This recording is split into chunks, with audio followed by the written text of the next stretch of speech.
So, Madam President, here's where we are.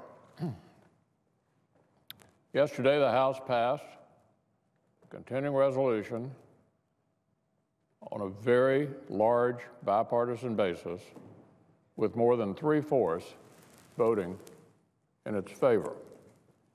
Let me repeat that.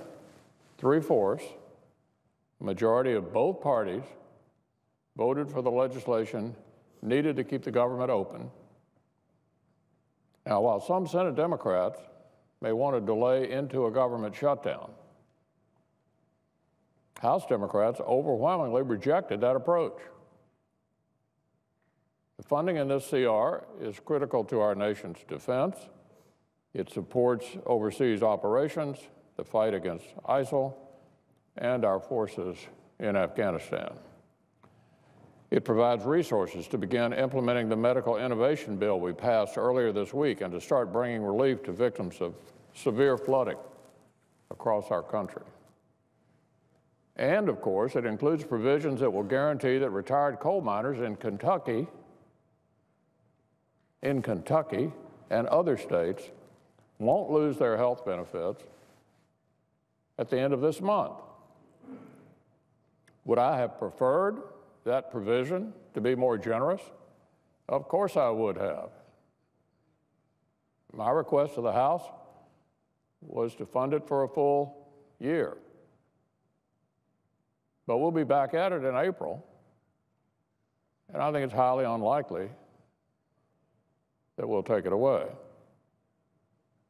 Just as I would have preferred that so many miners' places of employment hadn't been driven into bankruptcy in recent years, which, as we all know, is due in no small part to President Obama, his policies, and the overwhelming majority of Senate Democrats who support all those policies that have been a huge factor in creating the dilemma that we have in coal country, in Ohio, in Kentucky, and West Virginia.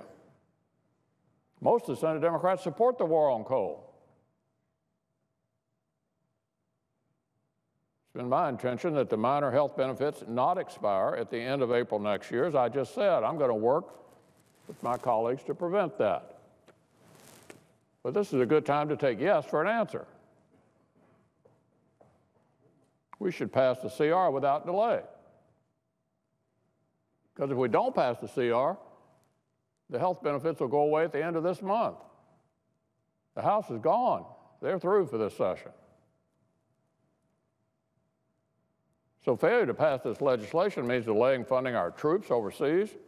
Failure to pass the legislation means delaying funding for Flint, Michigan. I promised Senator Stabenow that we would deal with that issue. And we have, in the WRDA bill and in the CR that are here, having passed the House. Failure to pass this legislation means delaying funding for storm recovery in many of our states. And of course, failure to pass this legislation means creating a shutdown of the government. Over what? We've funded health care for miners through the end of April. We've got funding in here for the opioid crisis and a whole lot of other things that senators say they care about. They want to shut the government down to stop this? Really? Hardly makes sense to me. In fact, passing this CR guarantees that health care will be there for miners through the end of April. Guarantees it. Failure to pass it guarantees it goes away at the end of the month. Now look, I think it's time to get serious here. I think we all don't want any of these consequences to come about. And the thing to do is to pass this continuing resolution, and after we pass that, we'll turn to the Water Resources Development Bill. The House overwhelmingly passed the bipartisan Water Resources Bill yesterday as well, with more than 3/4 voting in its favor. Overwhelming on both sides of the aisle. Now it's our turn to act.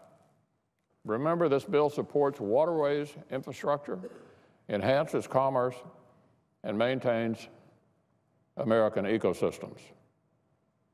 It also authorizes spending in the continuing resolution, which will help families in Flint. Flint is in both of these bills.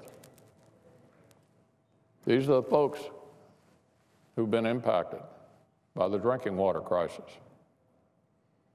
So we'll have a vote on WRDA after the CR has been approved.